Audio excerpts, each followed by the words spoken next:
وصحتک قبل سقم، اپنی تندرستی کی قدر کرو اس کے پہلے کہ تم بیمار ہو۔ وغناک قبل فقرک، اور اپنی دولت کی قدر کرو اس کے پہلے کہ تم فقیر ہو جاؤ۔ اگر آج اللہ نے نوازا ہے، اگر آج اللہ نے دولت دی ہے تو اس دولت کی قدر کرو اور اس دولت کو اللہ کی راہ میں خرچ کرو۔ غریبوں کی مدد کرو، یتیموں کی مدد کرو، بے سہاروں کو سہارا دے دو، غریبوں کو کمبل دے دو، بے سہاروں کو سہارا دے دو۔ ہو سکتا ہے کہ کل آپ کو سہارے کی ضرورت پڑ جائے، آج آپ دوسروں کو دینے کے لائق ہے، اللہ نہ کرے ایسی نوبت آ جائے کہ آپ کا ہاتھ کسی اور کے آگے پھیلانا پڑ جائے۔ وَغِنَاكَ قَبْلَ فَقْرِكَ، اپنی دولت کی قدر کرو اس کے پہلے کہ تم فقیر ہو جاؤ۔ وَفَرَاغَكَ قَبْلَ شُغْلِكَ، اور اپنے ٹائم کی قدر کرو، اپنے سمے کی قدر کرو اس کے پہلے کہ تم بزی ہو جاؤ۔ کبھی سوچو میرے بھائی، اپنی زندگی میں فلیش بیک کر کے دیکھو، 5 سال پہلے آپ کو جتنی فرصت تھی آج آپ کو نہیں ملتی۔ جب تک شادی نہیں ہوئی تھی بہت سارے کام آدمی کر لیتا ہے، شادی ہو گئی، بیوی آ گئی، ذمہ داریاں آ گئی، بہت سارے کام نہیں کر پاتا ہے۔ پھر بچے پیدا ہو گئے اور ذمہ داریاں آ گئی، بچے اسکول جانے لگے، مدرسے جانے لگے اور ذمہ داریاں آ گئی، بچے بڑے ہو گئے اور ذمہ داریاں آنے لگی۔ زندگی جیسے جیسے آگے بڑھتی چلی جاتی ہے، انسان کی زندگی میں ذمہ داریاں آنے لگتی ہیں، انسان بزی ہوتا چلا جاتا ہے۔ اللہ کے نبی فرماتے ہیں اگر آج 2 منٹ بھی آپ فری ہیں، 2 منٹ کی آپ کے پاس فرصت ہے تو اس فرصت کی قدر کرو اور اس فرصت کو صحیح جگہ استعمال کرو۔ ہم کہاں استعمال کر رہے ہیں؟ 3 گھنٹے بیٹھ کر کے فلمیں دیکھ، فیس بک کے اوپر بیٹھ کر کے ویڈیوز دیکھ۔ عربی میں کہاوت ہے الوقت کالسیف، وقت جو ہوتا ہے وہ تلوار کی طرح ہوتا ہے، وقت جو ہوتا ہے تلوار کی طرح ہوتا ہے۔ اگر آپ نے وقت کو نہیں کاٹا تو وقت آپ کو کاٹا۔ اپنے سمے کا صحیح استعمال کرو میرے نوجوان ساتھیوں۔ اللہ کے پیارے نبی فرما رہے ہیں وَفَرَاغَكَ قَبْلَ شُغْلِكَ، اپنے ٹائم کی قدر کرو اس کے پہلے کہ تم بزی ہو جاؤ۔ وَحَيَاتَكَ قَبْلَ مَوْتِكَ، اور اپنی زندگی کی قدر کرو اس کے پہلے کہ تمہیں موت آ جائے۔ موت آئے گی تو یہ پوچھ کر کے نہیں آئے گی عبدالغفار صاحب آپ کی بیٹی کا کیا حال ہے، آپ کی بیوی کا کیا حال ہے، آپ کا مکان بنا کے نہیں بنا، آپ کو نوکری ملی کہ نہیں ملی، آپ کا سپنا پورا ہوا کہ نہیں ہوا۔ موت آئے گی اور آپ کے سارے سپنوں کو لے کر کے چلی جائے گی۔ موت آپ سے اپوائنٹمنٹ لے کر کے تو نہیں آئے گی، موت کو تو کوئی نہ کوئی بہانہ چاہیے، کبھی بیماری کے بہانے سے آ جائے گی، کبھی ایکسیڈنٹ کے بہانے سے آ جائے گی، کبھی اچانک ہارٹ اٹیک آ جائے گا، کبھی دماغ پر فالج کا حملہ ہو جائے گا۔ موت کسی بھی بہانے سے آ سکتی ہے اور موت آتے ہی میرے پیارے ساتھیوں زندگی کی ساری چکاچوند ختم ہو جائے گی۔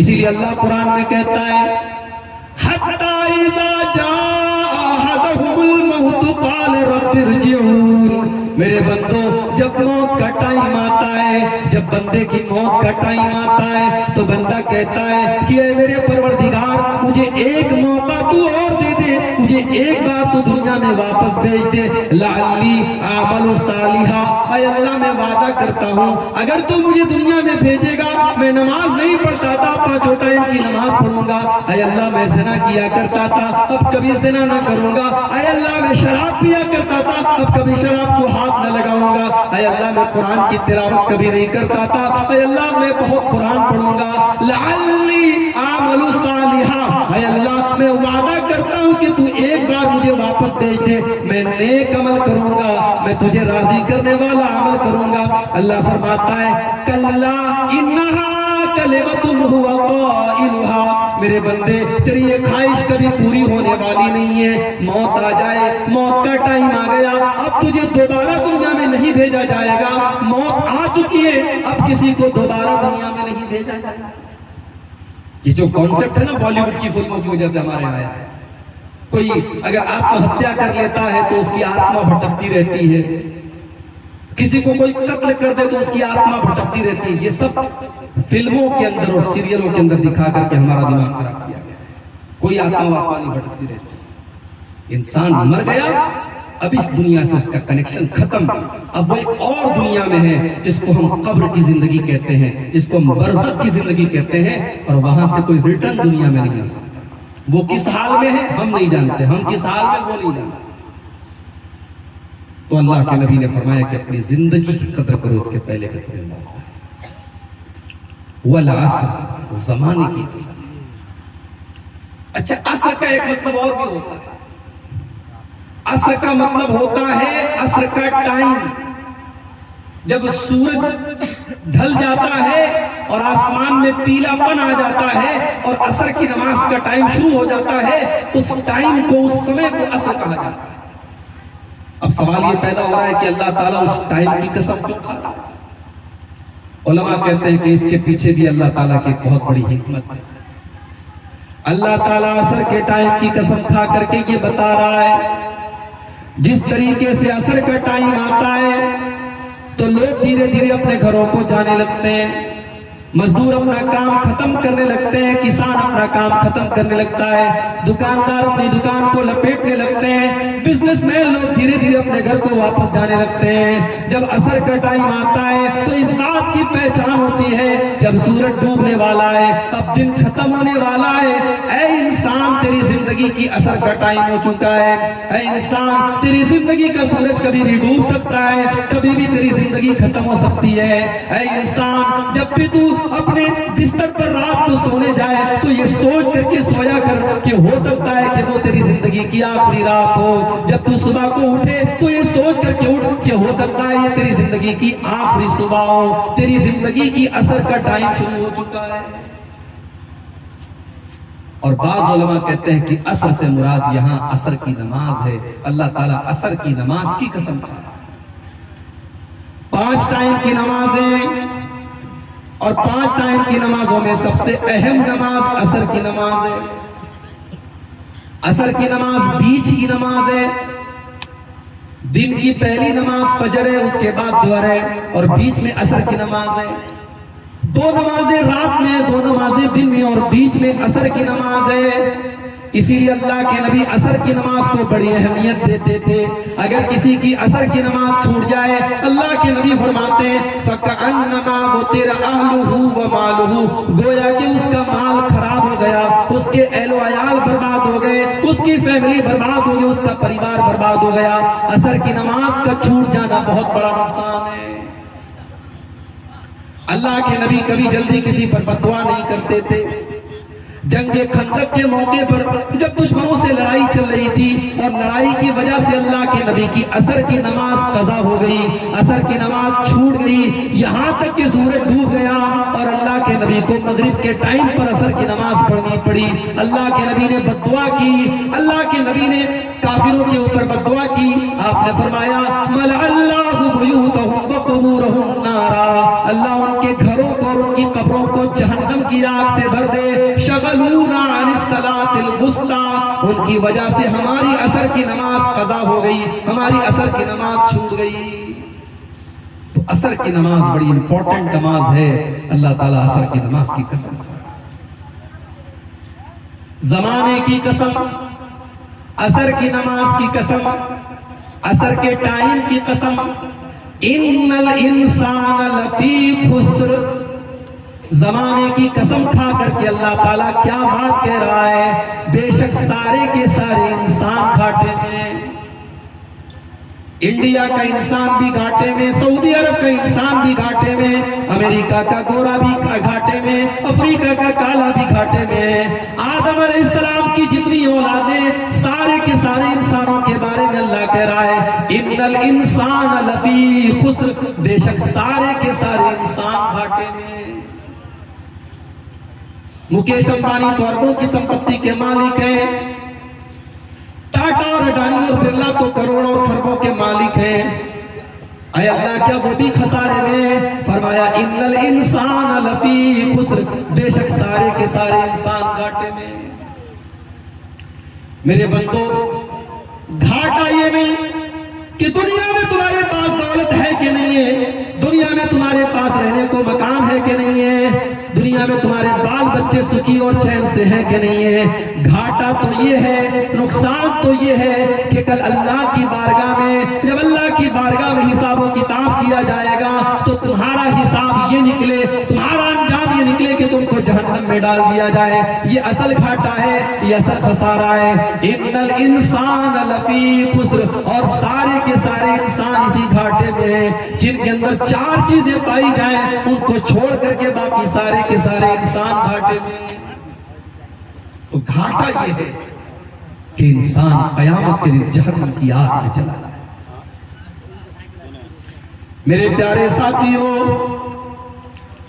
آج دنیا میں ایک معمولی سی آگ لگ جاتی ہے، کوئی اس آگ میں جل جاتا ہے، مر جاتا ہے، اس کی لاش ہمارے سامنے آتی ہے، اس کی لاش کو ہم دیکھ نہیں پاتے۔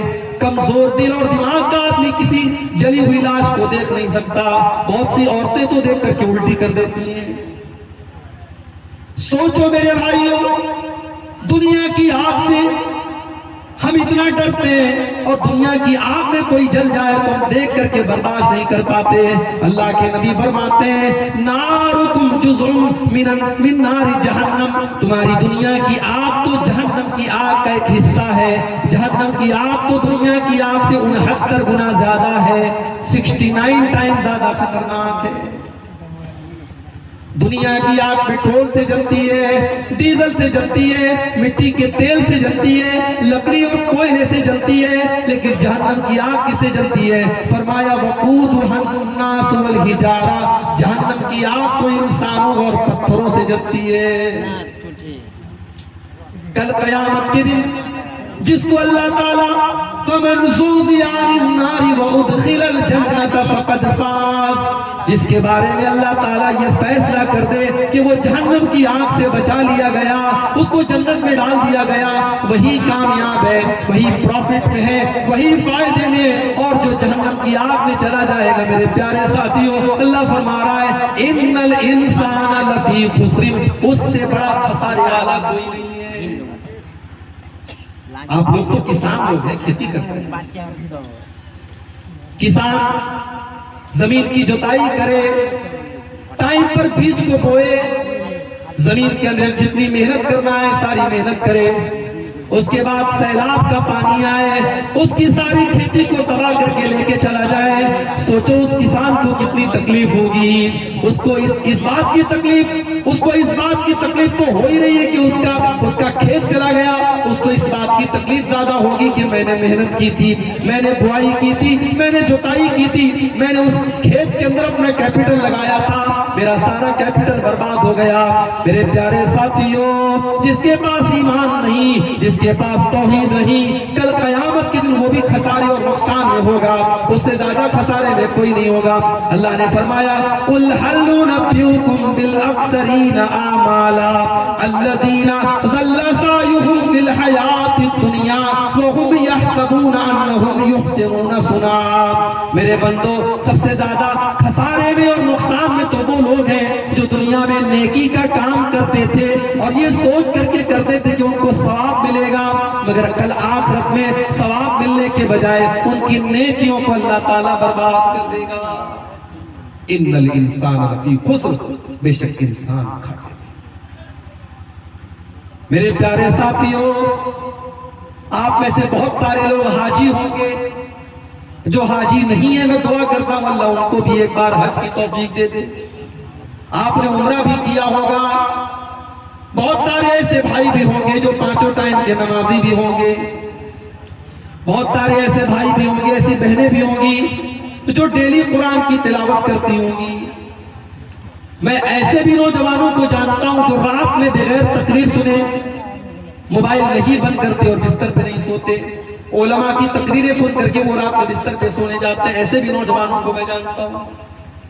بڑی اچھی بات ہے، آپ یہ نیکی کے کام کر رہے ہیں، لیکن میرے بھائیوں کل اللہ کی بارگاہ میں اگر آپ کو یہ بتایا جائے کہ آپ کا عمرہ، آپ کا حج، آپ کی نماز، آپ کی تلاوت سب برباد ہو گئی، اللہ کیا ان کو نہیں مانا گیا، اللہ کیا ان کا کوئی ثواب نہیں ہے، تو سوچو آپ کو کتنی تکلیف ہوگی۔ آئیے ایک حدیث پڑھ کے سناتا ہوں۔ ہو سکے تو ہم سب اپنے دل پر ہاتھ رکھ کر کے سوچیں کہ اس حدیث میں جو بات بتائی گئی ہے کہیں ایسا تو نہیں کہ یہ بات ہمارے اور آپ کے اوپر فٹ بیٹھ رہی ہے۔ صحابی کا نام نوٹ کر لو، ثوبان رضی اللہ تعالیٰ عنہ۔ بچہ پیدا ہو اگر آپ کے گھر میں تو نام رکھ لو، بڑا پیارا نام ہے، صحابی کا نام ہے۔ اور صحابی کا جب نام آ جائے تو نام کا معنی اور مطلب نہیں دیکھا جاتا، یہ کافی ہے کہ وہ صحابی کا نام ہے۔ ثوبان رکھ لو نام، یہ نام بڑا پیارا ہے، یہ نبی کے صحابی کا نام ہے۔ ثوبان رضی اللہ تعالیٰ عنہ فرماتے ہیں اللہ کے پیارے نبی نے فرمایا لا لمن اقوام من امتی یاتون یوم القیامت بحسنات امثال جبال التحامۃ بیزا، میں اپنی امت میں ایسے لوگوں کو جانتا ہوں کل قیامت کے دن وہ آئیں گے اور پہاڑوں کے برابر وہ نیکیاں لے کر کے آئیں گے، وہ حج لے کر کے آئیں گے، وہ عمرہ لے کر کے آئیں گے، وہ نماز لے کر کے آئیں گے، وہ زکوٰۃ لے کر کے آئیں گے، وہ صدقہ خیرات لے کر کے آئیں گے، وہ بہت ساری نیکیوں کو لے کر کے آئیں گے۔ فَيَجْعَلُهُ اللَّهُ عَزَّ وَجَلَّ هَبَاءً مَنْثُورًا، اللہ تعالیٰ ان کی نیکیوں کو ہوا میں اڑا دے گا، ان کی نیکیوں کو برباد کر دے گا، ان کی نیکیاں اللہ تعالیٰ کیا کاؤنٹ نہیں ہوگی۔ صحابہ ڈر گئے، گھبرا گئے۔ حضرت ثوبان کہنے لگے اللہ کے نبی وہ کون بد نصیب لوگ ہوں گے، ذرا کھل کر کے بتا دیجیے۔ اے اللہ کے نبی صرف ہم لنا وجلہم لنا، اے اللہ کے نبی ذرا کلیئر بتا دیجئے وہ کون بد نصیب لوگ ہوں گے جو نیکیوں کا پہاڑ لے کر کے آئیں گے مگر ان کی نیکیوں کو اللہ تعالیٰ کیا کاؤنٹ نہیں کیا جائے گا۔ اللہ کے پیارے نبی فرماتے ہیں اے ثوبان وہ تمہارے بھائی ہوں گے، وہ تمہاری نسل سے ہوں گے، وہ مسلمان ہوں گے، وہ تمہاری بیچ میں رہنے والے لوگ ہوں گے، جیسے تم نماز پڑھتے ہو وہ بھی نماز پڑھیں گے، تم روزہ رکھتے ہو وہ بھی روزہ رکھیں گے، تم صدقہ کرتے ہو وہ بھی صدقہ کریں گے، تم رات میں نماز پڑھتے ہو وہ بھی رات میں نماز پڑھیں گے۔ وَلَكِنَّهُمْ إِذَا خَلَوْا بِمَحَارِمِ اللَّهِ انتهكوها، لیکن اے ثوبان بس ایک بات کی کمی ہوگی، ایک بات کی کوتاہی ہوگی، وہ اکیلے میں وہ تنہائی میں غلط کام کریں گے۔ جب وہ اکیلے میں ہوں گے، وہ بند کمرے میں ہوں گے اور کوئی دیکھنے والا نہیں ہوگا تو وہ اکیلے میں اور تنہائی میں بہت سارے غلط کام کریں گے۔ آپ یقین کیجیے آج علماء کے موبائل بھی سیف نہیں ہے۔ آج میں نے 50-60 سال کے بزرگوں کا موبائل چیک کیا، اس میں مجھے ایسی چیزیں ملی کہ اللہ دیکھ کر کے شرم آئی۔ میرے پیارے ساتھیوں، موبائل کے اس دور میں، اسمارٹ فون کے اس دور میں اس حدیث کو ہم کو سمجھنے کی ضرورت ہے۔ آج علماء سے لے کر کے جاہل تک اور بچوں سے لے کر کے بوڑھوں تک اس موبائل نے سب کو اس گناہ میں ڈال دیا ہے۔ آج سب سے بڑا خطرہ جو ہمارے اوپر منڈرا رہا ہے، ہم بظاہر تو نماز بھی پڑھ رہے ہیں، ہم جلسوں میں جا رہے ہیں، ہم تقریر بھی کر رہے ہیں، لمبی لمبی داڑھی بھی ہے، ہم حاجی بھی ہیں، ہم نمازی بھی ہیں، مگر ہم جب اکیلے میں ہیں، جب تنہائی میں ہیں، ہم موبائل پر کیا دیکھ رہے ہیں، کس سے بات کر رہے ہیں کوئی نہیں جانتا۔ وہ تنہائی میں جو گناہ ہم کر رہے ہیں میرے پیارے ساتھیوں، وہ گناہ ہماری نیکیوں کو کھا رہا ہے، وہ ہماری نیکیوں کے لیے دیمک بن چکا ہے۔